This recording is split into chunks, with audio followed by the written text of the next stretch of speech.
So this was the essay question that we looked at in class last week. The idea that market-orientated supply-side policies will always be more effective in promoting growth than demand-side policies. Um, what extent do you agree? So kind of a really kind of evaluative question for you to look at. So after marking them and kind of looking at the criteria and etc., I think these were the four big points. So the four big points I think you needed to cover to get better answer this question is understanding supply side policies and being able to be clear on the difference between the market based ideas and the interventionist ideas. So, market based is any kind of thing that could occur to make the demand and supply occur more effectively. So, these are kind of generally called like neoclassical kind of ideas. The things like getting rid of the minimum wage, so reducing the minimum wage in a market will encourage firms to compete more on wages, might lead to higher employment. Getting rid of regulations, for instance, is an example of a market-based idea. Reducing regulation.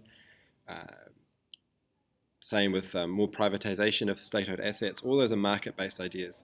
Interventionist things are where governments might be like directly subsidizing education to do something, or providing subsidies to certain industries. So those are kind of more I think subsidies is a broad idea for that category of interventionist supply side policies. That was the first thing you're looking for. Secondly, is the examples of these things. So, as I just discussed, being able to explain what a market based thing is with an example is really important. And then connecting that to a diagram. So, everyone just did a diagram like either like this kind of Keynesian idea to show, the capacity increasing, or a short run curve to show the same thing. Then is comparing. So everyone went through this and did quite well, comparing what are the alternative options, monetary, fiscal policy, interest rates, government spending and tax decisions, and then evaluation. So either this is threaded back through what was discussed before, or it's kind of a couple of detailed paragraphs on their own. So pros and cons of market-based. So that's when you might discuss, well, they could be effective, but actually they take a long time. There's a significant time lag. You could say they could be expensive to implement. Mostly did really well. Stakeholders, you could talk about producers and firms and government in that instance.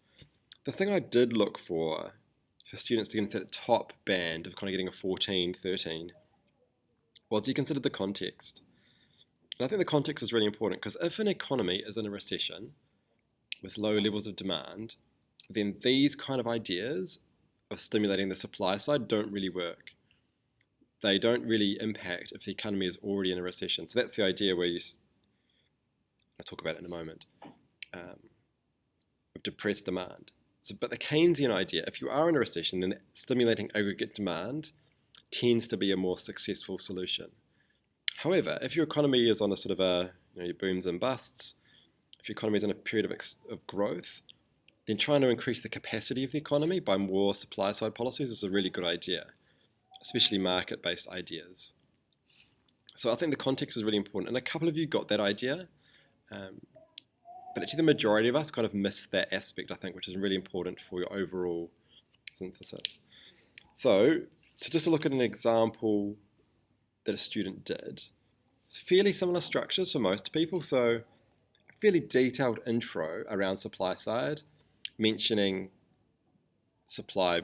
market-based supply policies, talking what governments are trying to do.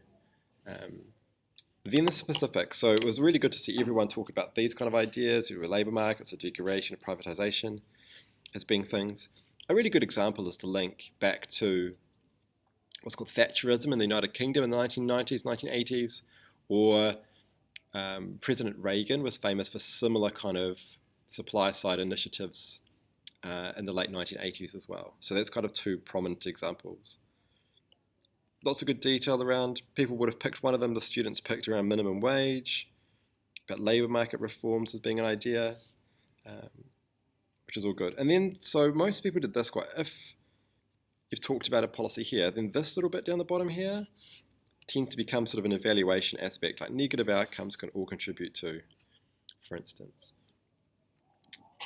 Then students went either ways. Either you'd started talking about the interventionist supply side policies. So this student here has talked about, it's going to continue to go into more depth around different types of policies. And then you start to consider the alternatives. So this student here has considered, well, what happens to demand side policies and why might they be effective?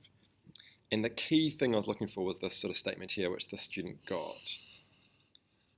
Demand side policies, on the other hand, have little effect on economic growth if the economy is already functioning at full capacity.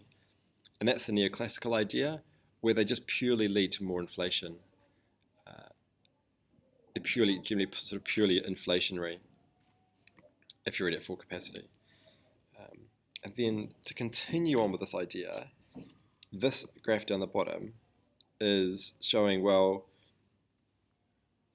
if there exists spare capacity in the economy, fiscal policies can be more efficient and effective in increasing the capacity. And talking about sort of diagrams here around when they might be more effective and consistent. So you can see this kind of feels a bit short. It's 2 pretty solid pages with different diagrams and examples.